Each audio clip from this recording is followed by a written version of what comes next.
Bismillah ar-Rahman ar-Rahim. Assalamu alaikum. Welcome you all in Pakistan's National CERT CyberWatch webinar series. Today we have a third webinar session, and uh, we are glad to have Mr. Adli Wahid from APNIC. Adli doesn't need any kind of an introduction, but uh, I just want to give a brief introduction of Adli. Adli joined APNIC in February 2014, bringing with him extensive experience in technical leadership in cybersecurity. He is APNIC's security evangelist, spearheading security outreach, engagement, and collaboration with the regional community. Adli was elected from 2015 to 18 as a member of the first organization board of directors. Prior to joining APNIC, Adli had served the Bank of Tokyo Mitsubishi, UFJ, and the Malaysia Computer Emergency Response Team, Cybersecurity Malaysia. So, welcome, Adli. How are you? Thank you, Said. Alhamdulillah, I'm doing good. Assalamu alaikum, everybody. Adli, forum is open. Now you are welcome to, and you may proceed further. Okay, thank you, Said. Assalamu alaikum, everybody. Happy to be here through this evening. It's evening for you guys, but it's almost midnight here in Brisbane, Australia. So inshallah, today the plan is to share some insights about global CERT and CSIRT collaboration. And can I ask quickly, can everybody see the slides? Yeah? Yep. Okay. Yeah, just making sure because technology can be complicated. No problem at all. So Adli, Okay. we have around 1 hour and 1 hour 15-minute session. Then after that, we have a question and answer session as well. Okay, sounds good. Sounds good. I'll try to finish within an hour, maybe slightly less than that. Yeah. Okay, so before we proceed, as mentioned, my name is Adli, and if we have not met before or connected on LinkedIn, let's connect. You can find me as Adli Wahid on LinkedIn. I currently work as APNIC security specialist. The bulk of my work is actually doing security engagement with mainly CERTs, Computer Emergency Response Team. I do some LEA, law enforcement engagement as well from time to time. But in the last 10 years, the bulk of my work has been supporting the establishment of security response teams, doing some training, trying to connect the communities together through some projects. I also run the APNIC Community HoneyNet project, so maybe at another opportunity, I'll talk about honeypots with all of you. And I guess my take on this topic is influenced by my participation with organization like FIRST, the Forum of Incident Response and Security Teams. And prior to joining APNIC, I used to work for two different CERTs. One is a bank CERT, Bank of Tokyo Mitsubishi UFJ. When I joined, they just started the CERT, and I had the opportunity to develop some capabilities within the banking enterprise. And prior to that, I used to lead the Malaysia Computer Emergency Response Team. The CERT was part of a bigger agency called Cybersecurity Malaysia. So I was also responsible for the forensics department and our IT infrastructure. So it was a big unit, but mainly I was spending a lot of time with the CERT and CERT related activities. So once again, thank you to the National CERT of Pakistan for organizing this session and inviting me.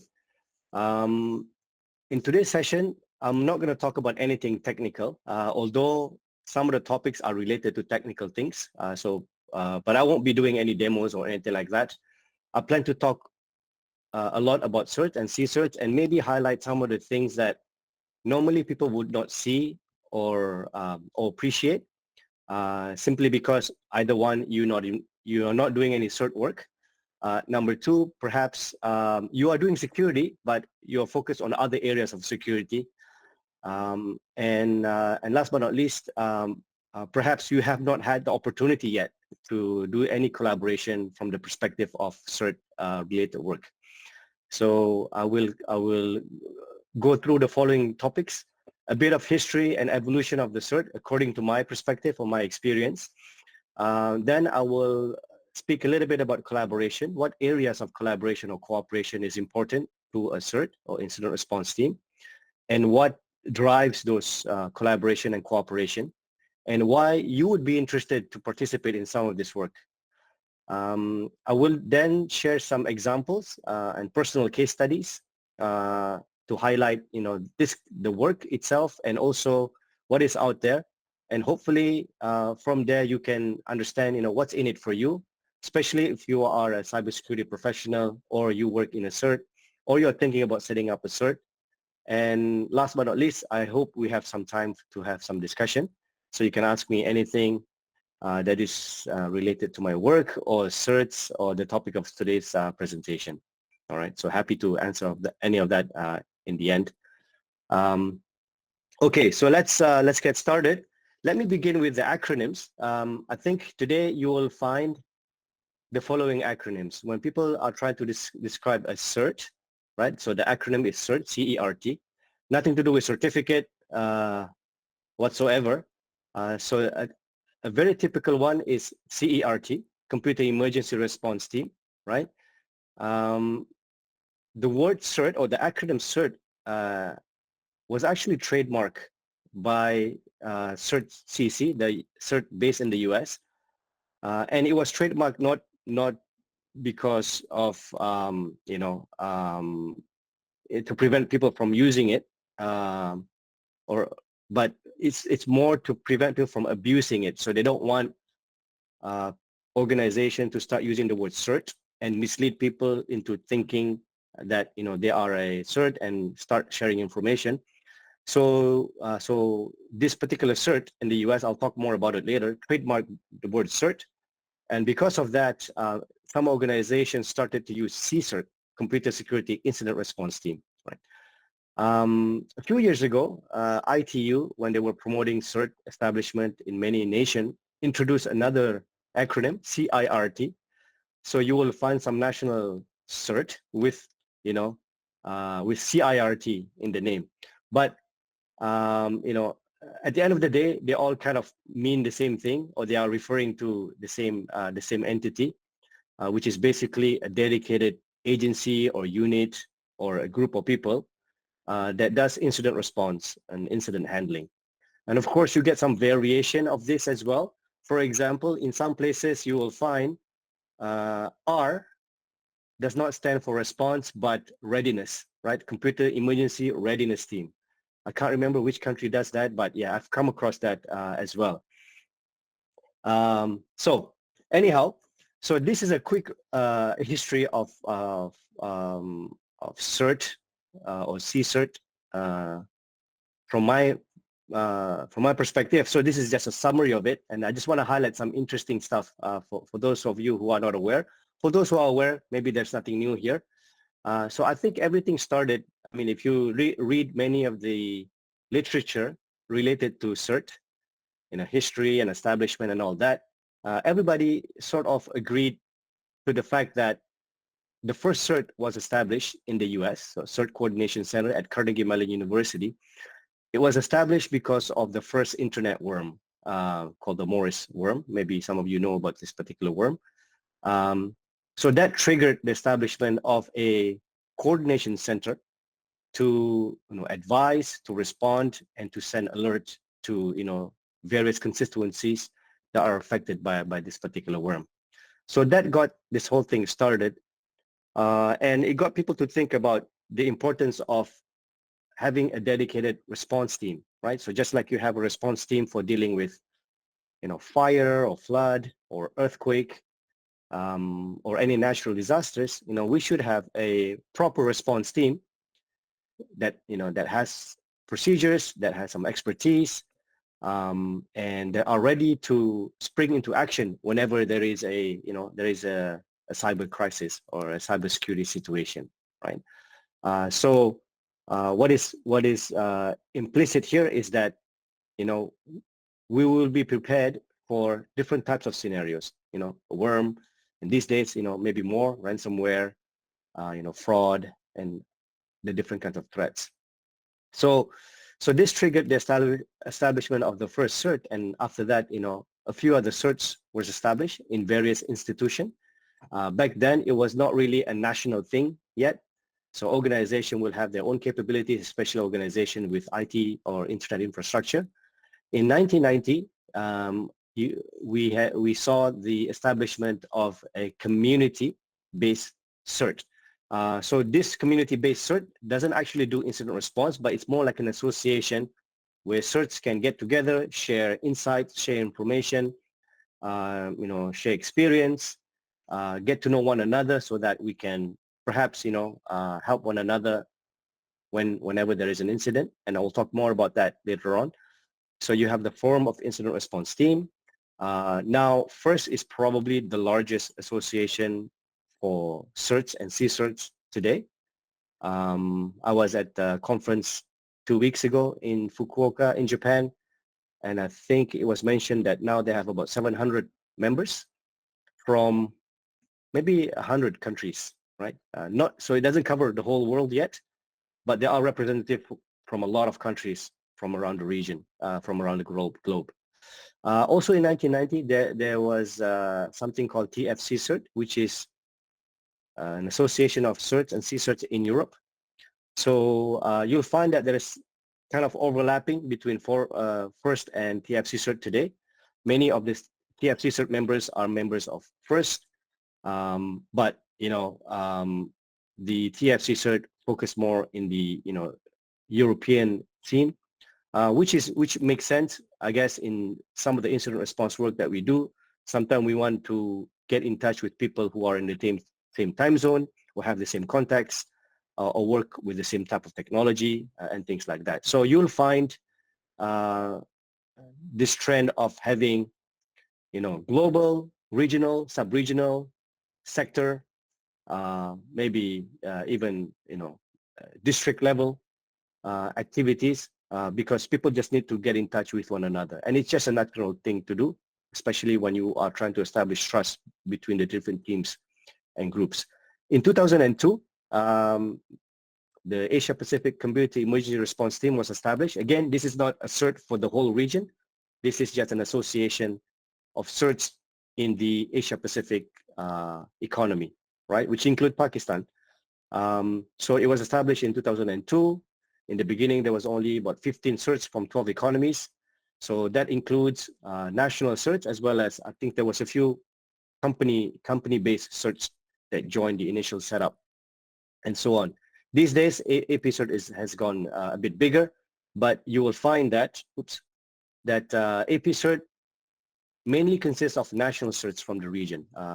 And I'll talk a bit why that is the reason. Whereas in FIRST, you'll find most of the membership are actually enterprise CSIRTs, CSIRT that belong to companies or organizations. Another interesting thing that I want to highlight, in 2006, there was the first AP-CERT drill. So this was an exercise between organized by the AP-CERT members, which was very interesting, again, at that time, because this is a very good example of a regional collaboration, and I will dwell into this more in later slides. I'm picking out the date here, 2014. So in 2014, we had for the first time a session at ITU's Internet Governance Forum where there was a session on CSIRT best practice. So why I highlighted this activity, and the reason why I highlighted this activity is because maybe not for the first time, but this was an important step taken by the CERT community to engage with policymakers. So for the longest time, in fact, until today, not everybody understands what a CERT, what a CERT does, what they need, what are their activities, and so on and so forth. So, policy made by policymakers who do not have any understanding of how the community works, what they actually do and things like that tend to impact the effectiveness of a CERT. So it was decided by a few people at first, including myself, that we need to engage with, policymakers, governments, to tell them that, CERT has been collaborating since, 1990s. It's nothing new. The way they work is kind of different from diplomats, and a lot of that. So there was an active engagement to promote the work of CERT to other policymakers because they were making policies that were affecting how CERT works. And I will highlight some case studies on that later on. In 2015, maybe some of you have heard of this UN cyber norms. So this is basically a list of things for states, for economies, for countries to be aware of in terms of their responsibility of how they should conduct themselves in cyberspace, the do's and don'ts, right? So one interesting thing that was mentioned in the cyber norm, in the 11 items that was listed, is something that says do not harm emergency response team, like do not harm CERTs, because CERTs is seen as like a medical service during a war. So you don't attack ambulances, you don't attack medical practitioners. So this in a way give some highlight or some recognition to the work of the CERT or CSIRT communities and entities, which is fairly interesting. Fast forward to 2016, CERT Tonga was established. So CERT Tonga is a small island in the Pacific. So it's very close to where we are, APNIC, and we noticed that this whole region, the Pacific Island nations, or small islands, do not have any CERT established or do not have any capabilities. So we started to talk to a few people in the region and help to establish the CERT in that region. And it was followed by more, CERTs after that. And of course, I'm just joking here, CERT becoming a household name. It is not, it hasn't become a household name, but I think the idea has become more familiar to both technical folks and also government officials and things like that. And more CERTs are being developed. And as you can see, since the beginning, there's been a lot of changes as well. CERTs that were established earlier has been revamped or closed down or moved to another ministry. So a lot of development happened as well, as I will mention later on. So before we get into some of the details as well, I'd like to mention that there are different types of CERTs and CSIRTs out there. So the differentiating factor is normally the constituency. Who is the CERT serving? And therefore, you may find a national CERT, so a CERT whose constituents are, the public or government agencies. You can find also enterprise CSIRTs or CERTs. So this could be a CERT for a bank or a CERT for even for a government agency, a CERT for a telecom company, for example. So so they will have a limited scope in terms of who they serve, right? So they will serve their own organization and company. In the last few years, because of many countries adopting critical information infrastructure protection programs, so they have developed sector-based CERT. So there is a lead CERT for each sector, maybe telecom sector or energy sector, right? And they will then work with organization, enterprises in those sectors to establish some capabilities and some procedures for responding to different types of incidents. So other than constituency, sometimes the CERT is established based on the nature of work as well. So for example, the type of threats faced by the banking sector or the financial sector may not be similar to the ones faced by the education sector. Some are the same, some things are the same for both sector, but sometimes, there are some things very specific to the financial sector. So they said, let's group based on sector so that it's easier to develop jointly develop, some procedures or some action for dealing with some of the threats specific to this particular sector. Maybe some of you are not aware that there are also companies, other than having an enterprise CERT for the company, right? They will also have a CERT for the products. A very good example is maybe Cisco or Juniper P-CERT, so product CERT. So these are CERTs established for dealing with vulnerabilities or security related to the products that they sell or services that are offered to customers. So they try to differentiate. So if it's anything related to our infrastructure, talk to our company CERT, maybe Cisco CERT. But anything related to the products, any vulnerabilities discovered, any issues, maybe some malware targeting those products, talk to the product CERT, right? So I met recently also Panasonic. They have a product, a Panasonic P-CERT for all products that they sell, basically. So very dedicated unit dealing with security issues related to those products that they sell. One thing that can be a misconception is that each country can only have one CERT. So this is not correct. As you can see here, you can have CERTs that does different things.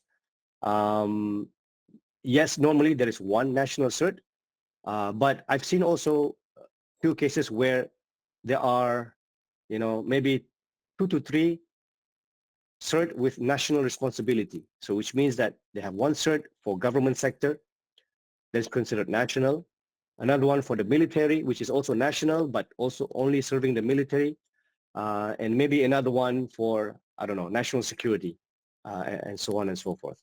But the point is, you can have many CERTs, and ideally, you want some coordination and collaboration between the different CERTs, because everybody is working towards the same goal at the end of the day, securing the nations, making sure that people are safe and so on and so forth, right? So which brings us to this slide about services of a CERT. At the very minimum, a CERT or CSIRT should do incident response and handling, right? So, but sometimes the word incident response and handling is not very clear, right? What this really means.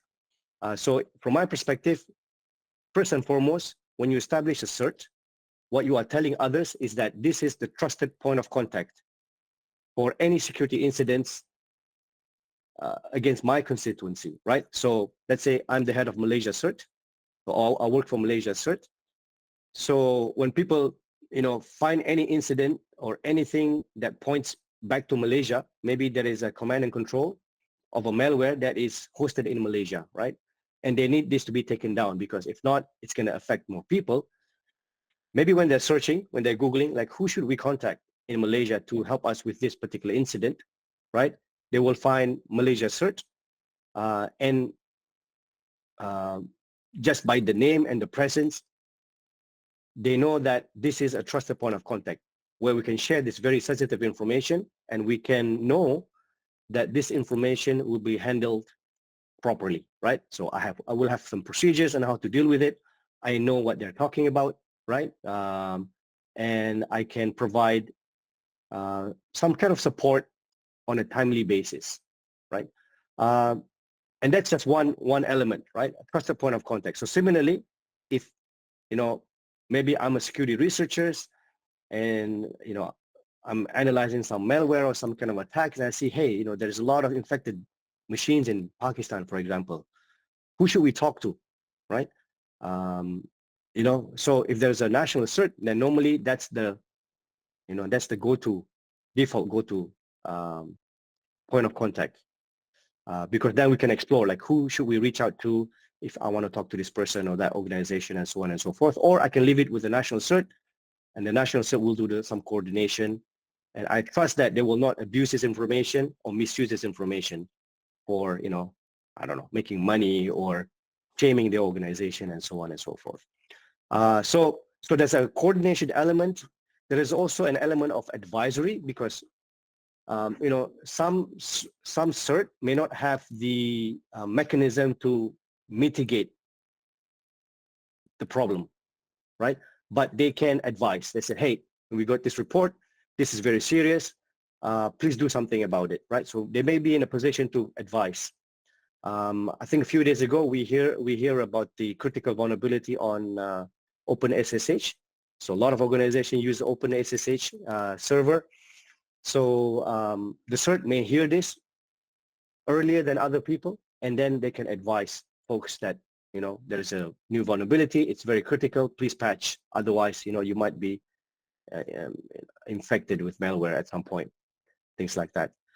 Mitigation to a certain extent, right? I'll talk more about this later on. And mitigation is probably more applicable to enterprise CSIRT because they are part of the network, whereas a national CERT may not be able to fix everything because they don't have access to, you know, home computers, you know, computers at some offices and things like that.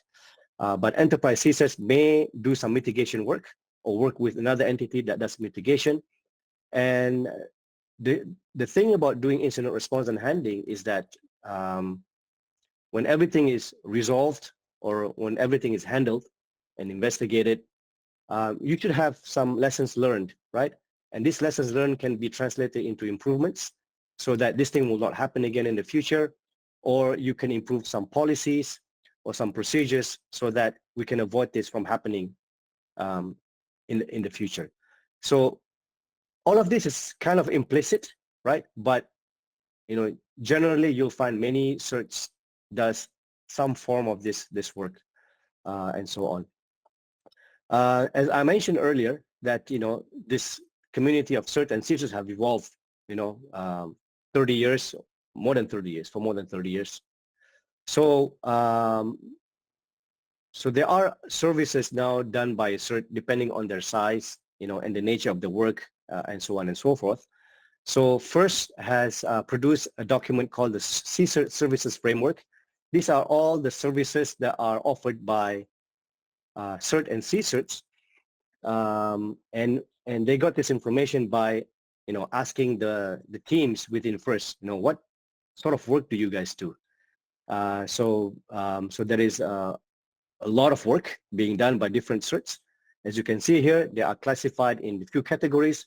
It could be information security, incident management. That's probably the most important thing. Some do proactive work like vulnerability management. Some do detection, you know, running SOCs, things like that. There's a lot of capacity building, knowledge transfer, awareness, right? So from the incidents that we handle, we can actually convert this into content that can promote security, right? Best practices, and so on and so forth. So awareness building, training and education, training for security practitioners, as well as training for non-technical folks, doing exercises, drills, maybe policy work as well. So perhaps you see a problem that is always repeated because of, you know, the same issue. For example, in the past, we always have issues where people use pirated software. And because of that, we have a lot of malware cases. And we discover this when we do the malware investigation, like why do people always get infected? Oh, because they use pirated malware, pirated software. They don't have any AV. So we can then, instead of just firefighting, dealing with this problem as they happen, maybe we can make an impact by changing some policies, right? So by convincing policymakers to maybe have a policy that we should not be using pirated software in our infrastructure or in government agencies and things like that. So these are the improvements bit on knowledge transfer. And also a lot of the CERT do situational analysis, right? So we don't wait for an incident to happen. We always try to find out from other CERTs or other organizations, do threat intel sharing and things like that, to analyze what is going on and to get feeds from other teams, because some teams may see the problems first before they come to us. So we want to be prepared and so on and so forth. So so some of my text here is hidden. So basically what I want to say on this slide before we move on is that, you know, CSIRT or CERT work is not just reactive work. Right? There's a lot of proactive things as well. And you can see that there's a combination of technical and non-technical work, right? So especially on the crisis management, There could be project management as well, communication when you are trying to convince others to improve or do certain things. So at the end of the day, when you have a CERT or CSIRT, you have individuals working for the CERT with very specialized skill sets, right? And sometimes people don't recognize this. So moving on to the evolution, right?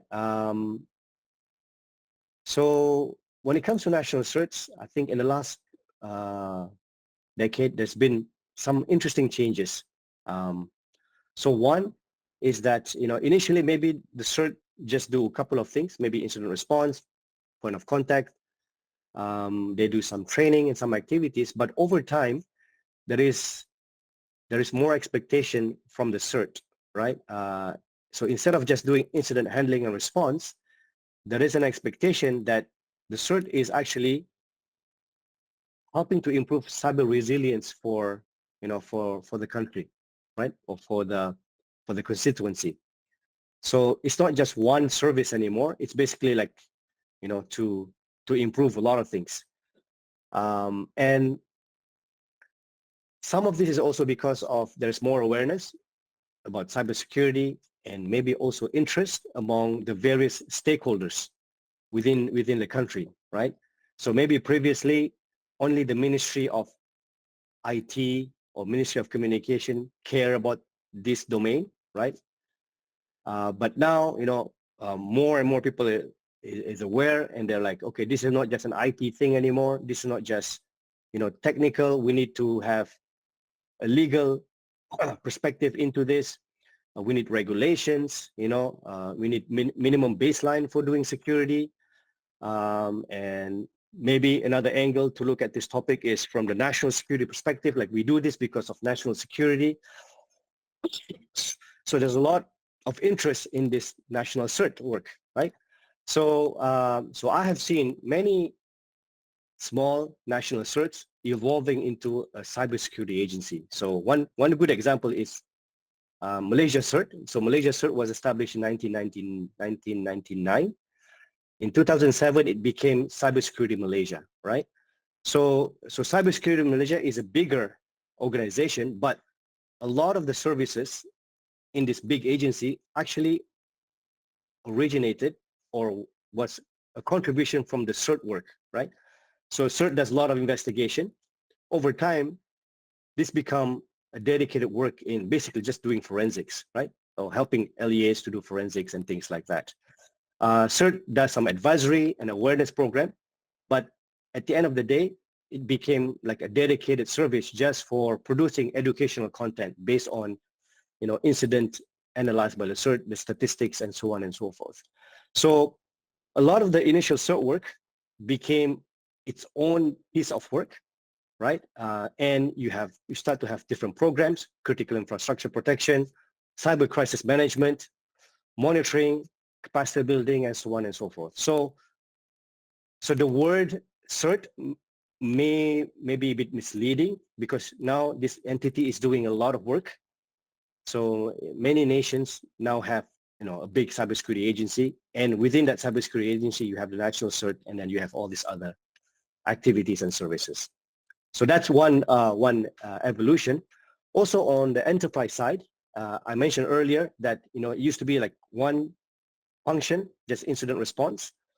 But now, that function has been expanded. Now you have a dedicated threat detection monitoring team, maybe through a SOC, and then you do some proactive work, vulnerability assessment, red teaming, and then you have the, audits, and you have risk management, and so on and so forth. So, so the core of the CERT work is still there, but now you also have other functions, that are integrated or overlapping a bit with some of the work that a CERT does.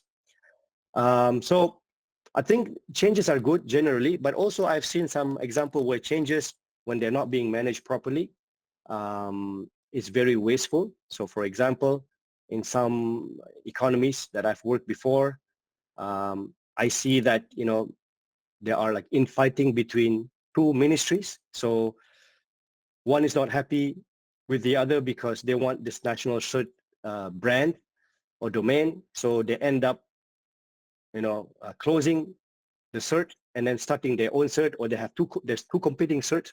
So all of this is not good for the community, because then you are not focused on actually the work. There is plenty of work for everybody, I think, at the end of the day. And to me, the more the merrier. We just need some good coordination and good governance.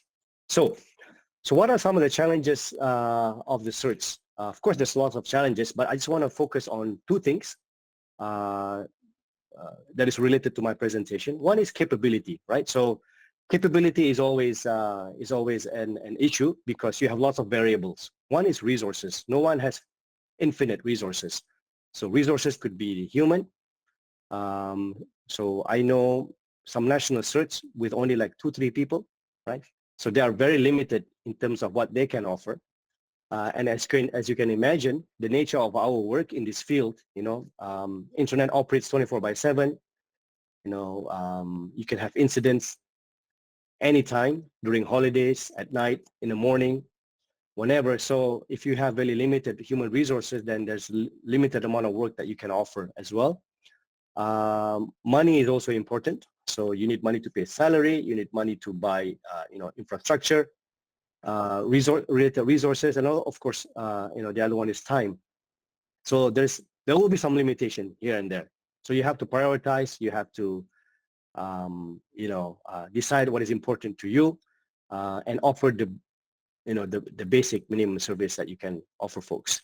The other thing could be experience, right? So you can have a big team, you can have all the money, but you might be very, very new, right? So the team members do not have real-time experience in doing this. And as we have seen in this field, a lot of people just learn on the job, right? Nobody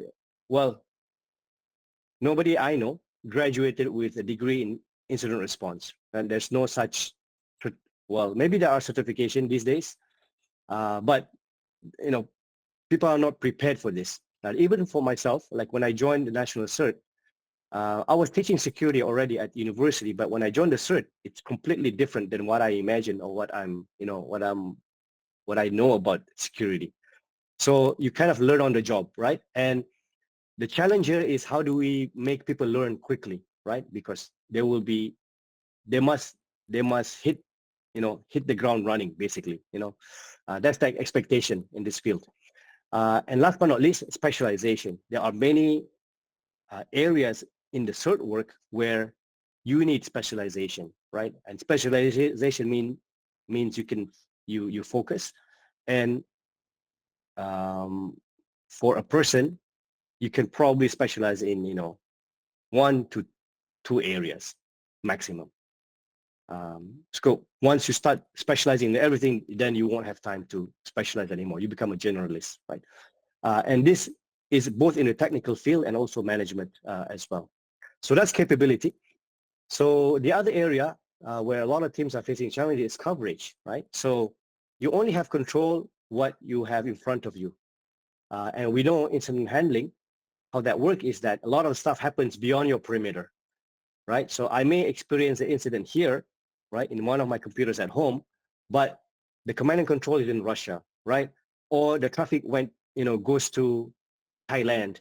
So if I want to investigate, if I want to get to the bottom of this, I need to have contacts in those places who can help me, right? So coverage is a big issue in incident response and handling. So the question is, how do we get support that we can trust beyond our national perimeter or enterprise perimeter, right? And specifically, the question is, how can we overcome the challenges as a community? All right. So this is where cooperation and collaboration becomes very important. And luckily, in this space, there's been a lot of cooperation and collaboration, as I will highlight later on. But the point is, this is a critical element for the success of the CERT and CSIRT, right? So you cannot be successful on your own in this space. You will need help from others. You need to establish relationship, right? So there's a saying in our community that you develop relationship during peacetime before the crisis, right? So when the crisis, you can just call people that you have already know or spoken to or work with, which will be a lot easier. But if you are going to start the relationship during a crisis, then it might make things a bit more difficult. So the thing is, when it comes to cooperation and collaboration, the community, because of the sensitivity nature of the work itself, there's a prerequisite of trust, right? So I must trust you, right? Or before I work with you, I must know someone who can vouch for you, right? Who can say that, okay, Adli is trustworthy, so we can work with him. Because then we can start exchange things, exchange information, exchange support and things like that. And as I said, through cooperation and collaboration within the community, you have real benefit. So I mentioned earlier about, limited resources. Now you have the opportunity to shorten the time to learn, because, the community can help the team members to learn very quickly, or the CERT itself, as if, this is like an onboarding process for getting people in the community. We can share resources, because some teams are more developed than others. They gain a lot of information, they do a lot of work, a lot of research, they develop tools, and they can share it with those who are not able to do, to do the actual work, and we can benefit from that. I mentioned earlier about support for mitigation, especially when, things happen outside, our domain, so that you can respond faster. Imagine a phishing site targeting, maybe Pakistani banks that are hosted in Malaysia or Thailand. You cannot take it down unless there's someone who can actually convince somebody to take down those websites or those phishing sites in the other country, right? So that relationship is very, very critical. And in a lot of cases, these are done for free, right? So, we're not going to charge you money for helping you kind of work. So, so it's important to have this relationship. And last but not least is a transfer of skills via training, via, exchange of ideas, talking, discussing, going to conferences and things like that. So the value proposition here is that why we need to promote this cooperation and collaboration within the CERT community. So the idea is that everybody will be safer if the CERTs and CSIRT are prepared and skillful. So if I run a CERT, it is my interest to see other CERTs do well, like me, right? Because one day they can help me, and in fact we are working towards the same goal. So it's not a competition, right? Or politics, because this is something that gets in the way, especially between enterprises, right? So why is, Bank A is trying to help Bank B to improve security? Because they are competitors, they're neck to neck, competing with one another. But in this field, we don't compete, right? We share and we collaborate. I find that technical people can understand this easily, but at the higher level, normally, this is like, very strange. Like, why are we talking to another bank? Why are we helping another country? They're not nice to us. Why are we being nice to them? Kind of thing.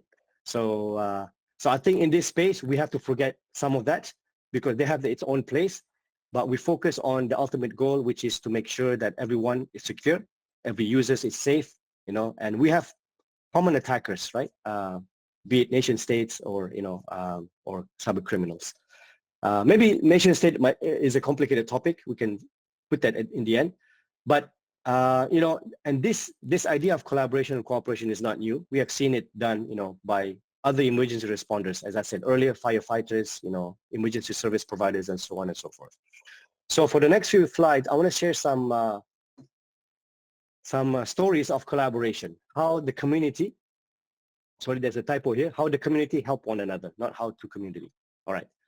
I mentioned about TFC CERT, right? So TFC CERT, the European-based CERT association, they have developed this content called transits, right? So it's basically training materials developed to share how to start a CERT and what do people do when they run a CERT, right? So CSIRT operation.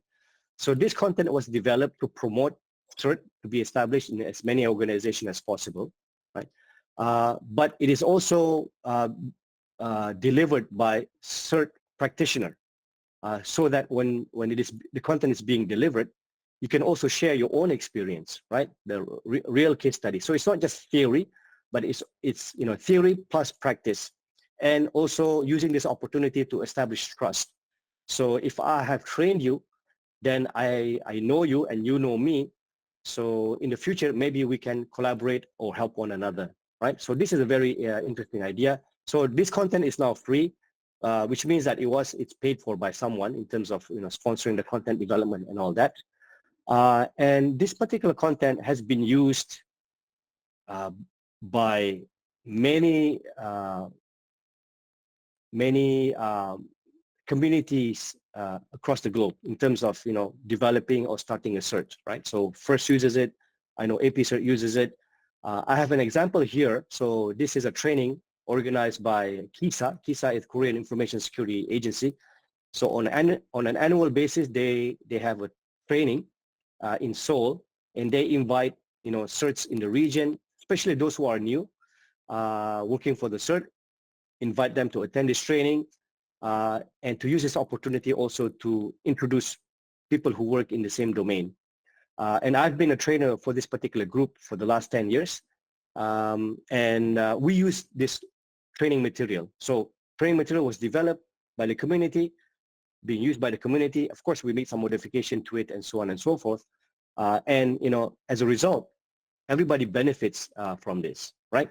So this is a very interesting idea. And again, this is all free and sort of open source. Of course, free doesn't mean free of money, right? So I mean, somebody will have to spend money initially to support this work, maintain it, and so on and so forth. But this is contribution from a community, and it's been used ever since. All right. So from training, I'll move to a drill, cybersecurity exercise. So I mentioned that the first APCERT exercise was in 2006, right? So in 2006, I joined my CERT, right? And as soon as I joined the Malaysia CERT, I remember my boss asked me to run the drill for the following year. They said, Adli, maybe we should volunteer to run the drill for APCERT the following year. So you can imagine myself, I'm new to the CERT. I have no idea how to run a cybersecurity exercise, right? But 𝐒𝐩𝐞𝐚𝐤𝐞𝐫, which was another CERT in Australia, they have experience in participating in a drill. And they're like, we don't have time to do this, but if you want to run it, right? If my CERT wants to lead this work, we can help you, right? We can train you how we, based on our experience participating in some other drill before, on how to run this.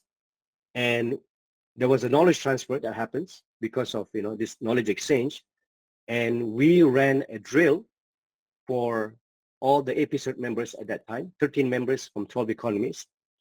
And the drill was based on incidents that might occur during the Beijing Olympics in 2008. So in 2008, the Olympics was going to be in China, in Beijing, right? So we took the opportunity to have a drill with scenarios surrounding a big game and use that opportunity to maybe develop some capacity, develop some procedures, right? Tools, force teams to talk to one another, right? So in the incidents or the scenarios, you have to actually call another CERT, use whatever language you know, talk on the phone or write, and so on and so forth. Now the drill is not capture the flag. So this is not a competition, as more younger people are aware today. There's lots of competition where you compete to become first. This is not why we do it, right? We do it to forge collaboration, to test our procedures, and to have some capacity building, being familiar with tools and things like that.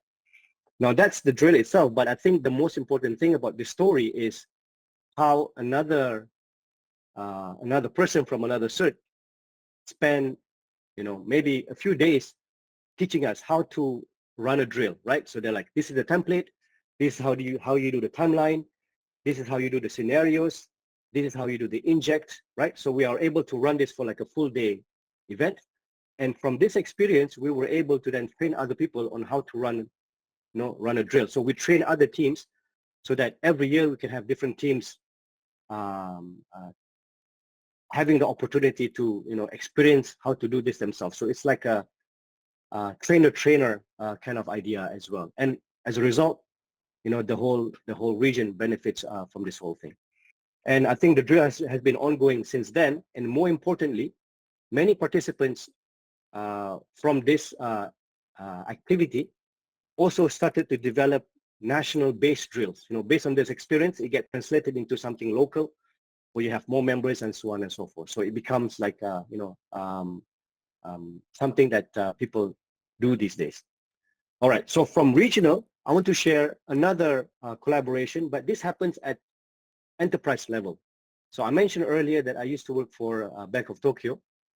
So we also saw the opportunity there that no two banks are the same in terms of their capabilities, right? So you have the big banks with tons of resources, lots of resources, and you have the smaller banks with newer teams and so on and so forth. So a drill or an exercise is always a good opportunity to bring people together to collaborate. So this is done between banks, which is a very big deal, especially in Japan, because again, the businesses are supposed to compete with one another, not to collaborate. Anyhow, we managed to break the silos, right? How people working in silos, get them together. So the rallying point was the exercise, right? An annual exercise organized by volunteers who are CERT practitioners in the different banks.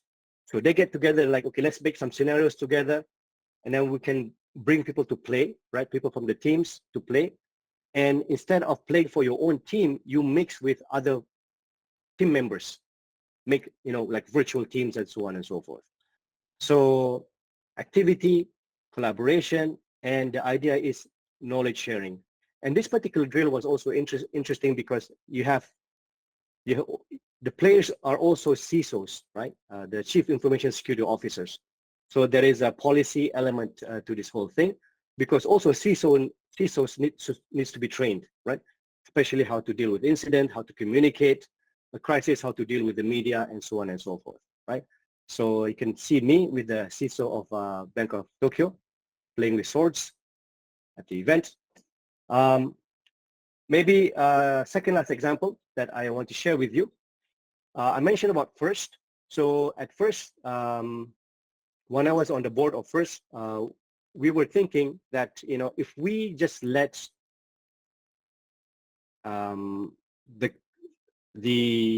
how things work now just, flow by itself, we are not going to be able to reach out to some countries that do not have a CERT yet. So instead of waiting for people to join first, the thinking was, why don't we invite representatives in places where there is no teams to come participate in our activity? Maybe this will motivate them to set up a CERT, right? So the idea was, to identify countries where there is no national CERTs, or there is even no enterprise CSIRT, and then get them to come to the conference, do some mentoring, introduce them to various teams, enterprise, national, PCERTs, and things like that. Hopefully from there, they will be motivated to set up their own teams, and then we will facilitate them to join the community. So this is a community-based initiative. Of course, it's paid for by FIRST members who paid fees as part of FIRST membership. But at some point, it was also paid by other donors and things like that. So this is a proactive example of reaching out to people. So for example, in Pakistan, maybe if you get together amongst the CERT, you will notice that, some people are missing in this community. For example, maybe, no one from hospital, no one from education sector. Maybe you will have, from the banks and ISPs and so on and so forth. But how do we then proactively reach out to them? So this requires volunteer time, right? Someone has to do it. Because if you don't do it and if you just wait, maybe it will not happen. So that's kind of the idea behind this particular program. All right. One example of a tool, right? So there's also collaboration in the tools itself. So it's not just knowledge sharing and so on and so forth. But one of the work that a CERT does is threat intel processing and analysis, right? And for this, you need a tool. So one team in Belgium called 𝐒𝐩𝐞𝐚𝐤𝐞𝐫.𝐬, sorry, Luxembourg, again, another typo. I think I was tired when I was making this slide just now. So based in Luxembourg, so they developed a tool called MISP. Maybe some of you know about this particular tool. It's free and open source. The whole idea is that this is a tool that can allow teams to consume threat intel data. And not only that, it's a platform for sharing as well. So you can develop, you can run the platform as a community, and everybody is contributing. And even if you're not contributing, you can consume it, right? And you can also validate the data. For example, if somebody put 8.8.8.8 as a indicator of compromise, someone will probably flag this. Hey, this is Google. This is this is not a malicious IP. So we can improve on the quality of the data from the community perspective, right? So some give, some validate, and also when we share as a group on a platform like MISP, you can also correlate. So maybe you see one indicator in one incident, maybe a URL in one incident, but if another person put this data for another incident, we can say that, well, this URL appears in a few cases, right? So this is not just unique to me. Other people have seen this as well. So maybe we can do more investigation on this particular thing. So tooling is very important as well. MISP is just one example, but MISP is also very interesting because there's a lot of work that goes into developing some standards in terms of the data that gets into MISP. There's development work. They also do a lot of workshops at events to get people to know how to use it and so on and so forth. So it starts with a tool. It becomes standard workshops, training, and so on and so forth, and everybody benefits from it, right? So a tool that we use. So try to think of tools that CERT use on a day-to-day basis. Who is building that tool, right? How can I get another team to use this particular tool, right? So they don't have to write the tool from scratch. And how do we maintain the tools as a community so that if people have no money to buy this tool in the future, they can still have something that works for them and can be used, and it will not disrupt their work. All right. So so all these examples are very nice. So I thought maybe before I end the presentation, I give you one incident handling collaboration. The first one is Stuxnet, right? So maybe some of you have heard of Stuxnet. This was a critical infrastructure attack targeting the nuclear facility in Iran, right? So it's malware related. But what was interesting was when this happened, one of the command and control was in Malaysia, right? So obviously everybody started to call my CERT. But by the time they contact us, the command and control was removed very quickly, right? But people who were trying to come up with mitigation also needed more information about the malware, and they knew that the malware was still active in Iran, right? What's interesting is that because Iran is under embargo, right, trade embargo and political embargo, not everybody can talk to Iran directly, right? So there are countries where companies or organizations are not allowed to connect with Iran directly because of the sanctions. Sorry, not embargo, but sanctions. So what do they do to get this information? They have to go through countries that can talk to Iran. So Malaysia, being friends with Iran, I mean, diplomatically, we have no issue, no problems. And from the legal perspective, we can also talk to them. So many teams or many organizations ask us to get some information about this particular malware. Like, what's the behavior? What are you seeing? What is it doing? Right? Can you confirm some of the activities and so on and so forth? So there's that kind of work as well. It is not done through official channels, but when we need information, we need information, right? So we need people that we trust who can help us with some information. And unfortunately, in the world that we live today, there are things like sanctions where there will be issues in communicating or talking to one another. I'll give you one example as well. So this is related to an incident. I just call it from Taiwan with Love. Basically, this was an Android malware. So a user will get a message like this. If you click on a link, it will basically pull an APK, Android executable, from Dropbox, right? So this is a message that comes in the phone. This is in the Malay language. You click here, the phone will download an Windows executable, and something will get installed on the phone, right? So this was received by many Malaysian phone users. This was back in 2015, I believe. So one thing that I noticed about this particular malware is that when I just analyze it, it connects to a command and control in Taiwan. So although the victims were in Malaysia, I thought maybe the Taiwan CERT people might be interested in this, right? In this information. Maybe they can do something about it. Maybe they can't. Who knows? But instead of keeping that information to myself, I should share it with them, right? So I reached out to them. This was the message on Facebook because that's the only contact I knew at that time. And I said, I got something for you. Are you interested? He said, yes, send it over, right? Basically. And that was that. A few months later, right? I thought maybe, they tried to investigate, but they didn't get anything. But a few months later, they said, we have something for you. They showed me the back end of the command and control, right? And this was the tool that was used by the attacker to send the message out. And as you can see here, there's a lot of phone numbers and some other thing and device ID whatsoever. This was the message that they write and they just send it. Everybody gets it. All right. So, okay. So I know how this works. That's not all. They also discovered how attackers were cashing out from this initial message, right? So it will install something, but this thing will then hijack the phone. It will make some purchases. Whenever the phone get, the ID for whatever they're purchasing, the serial ID, the malware will steal it and then send it to the attacker, right? And they use this information to cash out. So they have a record of how much money was stolen as well. And more importantly, they also got a list of phone numbers that were affected by this particular attack.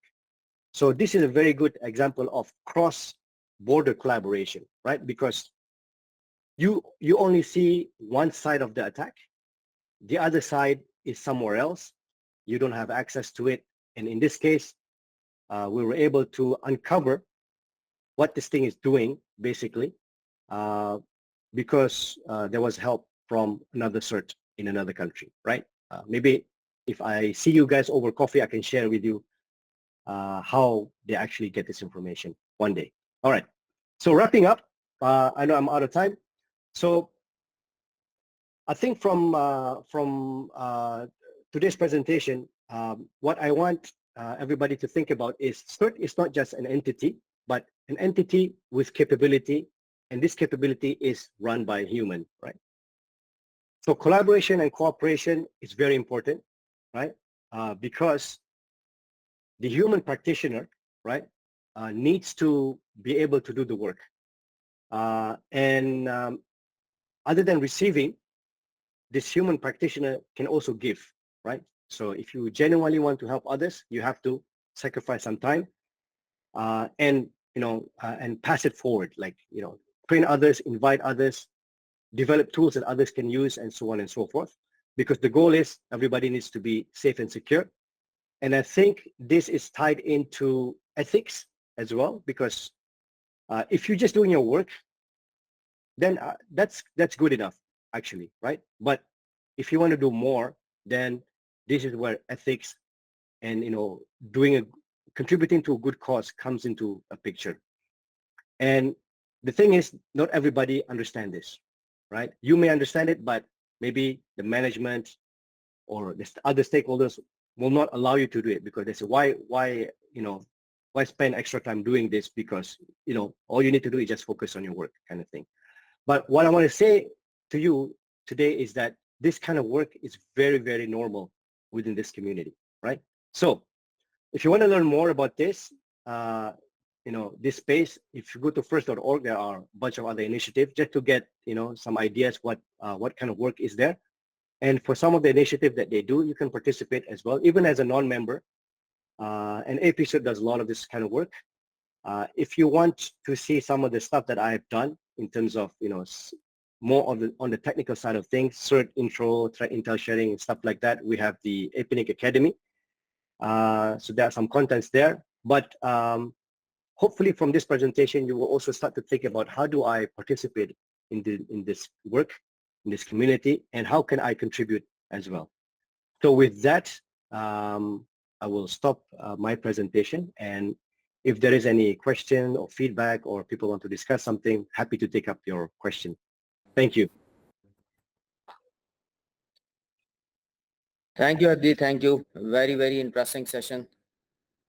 Superb. So question and answer session is open. Floor is open. Anyone can just raise the hand. Thank you so much, Adli. Just a quick question: whether we have any directory or log available regarding experiences or user cases worked by different certs? Like for instance, if for future reference, are we compiling anything? Any different certs are integrating with one another to ensure that at least what we are experiencing is well documented and can be used by different certs or different countries later on? Is there any sort of mechanism in place? Okay. Yes. So I wouldn't say if there is a mechanism in place to compile this data, but I've seen a lot of initiative to collect information on on the kind of work that CERT does, the experience, maybe different ways on how the certs were established, different laws that people have in place and different experience. I may have a list of those items if you are interested to read more. Happy to share if you can email me or connect with me on LinkedIn. Yes, I will, and I would also request you to share this presentation, if possible, on LinkedIn. I'll connect with you over there. Okay, all right. I will give okay, no problem. I will also share my slides with the organizer. I might remove some stuff first, but yeah, I can share the slides. Thank you for that. Anyone else with any question? Great. Any other question? So thank you very much for wonderful presentation toward CERT. I just want to know, can we join organization as you mentioned in slide like MIPS and first.org? Yes. So I'll start with first. Yes, you can join first. So there's two things. One is that if you want to join as a team, right, as a member of first, then you need to have a CERT first. So you can only join as a team, but you can participate in some of the activities organized by first, like the conferences. There are some resources that you can download for free. There are some special interest group that you can join and participate because they have some discussion. For example, there are special interest group on ransomware, which is open to anybody who's interested to join. Some special interest group in developing metrics for assessing the level of security in organization. So those initiatives are open, so you don't have to be a first member to join those things. So that's first. So MISP is actually a tool, so you don't have to, so you can download and use the tool, and you can in fact join some of the open MISP instance run by Circle, and so run by Circle. So if you would like to use MISP, maybe you don't have any data in it, right, when you're starting out, and you would like to pull some data from another instance by another community. So Circle provides this for free as well. So you can populate your instance with some of the data that other communities wants to share, so that you have some initial data through MISP. So yeah, so that initiative is also open. The tool is free, and you can get some data as well from other MISP instances. Thank you very much. Thank you. My pleasure. So any other question from the floor? Actually, sir, where we can get this tool? Which tool? MISP? This similar tool used. for today's Ah. student. So if you're referring to MISP, basically there is a website. So I will share my slides later on. There is a link that I will put there, so you can download and have a look at the tool itself. Can we perform a similar attack? Attack? Oh no, this is not for attacking. This is oh, are you talking about the cyber drill? Yes, yes. Oh, okay. So a cyber drill is basically it's not a real attack. It's basically simulation, and the idea is that we can then exercise our incident response plan and activity based on the scenarios developed. So this is something. This is not really a tool. It's something that you have to organize, right? So you bring people together, and someone will have to develop a scenario, right? And maybe develop some artifacts. Maybe we can have some fake malware, some traffic for analysis. So the idea is that people who are participating in the drill, they can exercise their incident response capabilities or test their procedures and so on. So this is something that you design so that other people can have the experience of doing incident response. So it is not just one tool. It could be multiple tools, but basically someone have to develop and design it so that other people can participate. I hope that answered the question. Yes, okay, thanks. Okay, thank you. So any other question? Yes, sorry, can you people hear me? Yes. Go Okay, ahead. Assalamu alaikum. First of all, really nice session about these some sort of very required skill set. I just wanted to know one thing, that do we have ready-made scripts through which we can run these tools and check our existing infrastructure, whether it's ready for any type of attack or? Yeah, so the question is, are there any tools or scripts that we can run to check the security of our infrastructure? So the short answer is yes, there is. There's lots of tools out there. But also you need someone to be able to run it. So if you connect with me, then maybe we can have a bit more discussion on this, like what specific things are you looking for? Then maybe I can point you to the right direction, since we are running out of time. Okay. Is that okay, Jamil? Thank All you right. very much. Thank you very much. No problem. So we are running short of time, so I think we should wrap up. Adli, it was a superb and enlightening session. I'm sure all the participants enjoyed and found it informative session as well. We will surely engage you. You are not going anywhere. We will catch you very soon for some more sessions like this and for some other projects as well. Session was very interesting and to have a detailed information from the basics, and you have given an extensive idea about the global certs and everything, global certs and their formations and their criticality and importance, and most of that, the collaboration and the coordination among the global certs is very important. So you have highlighted all these areas. So I would like to thanks on behalf of Pakistan's National CERT.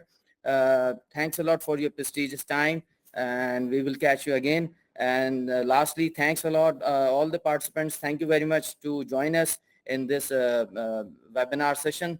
So thank you very much, Adli. Thanks a lot.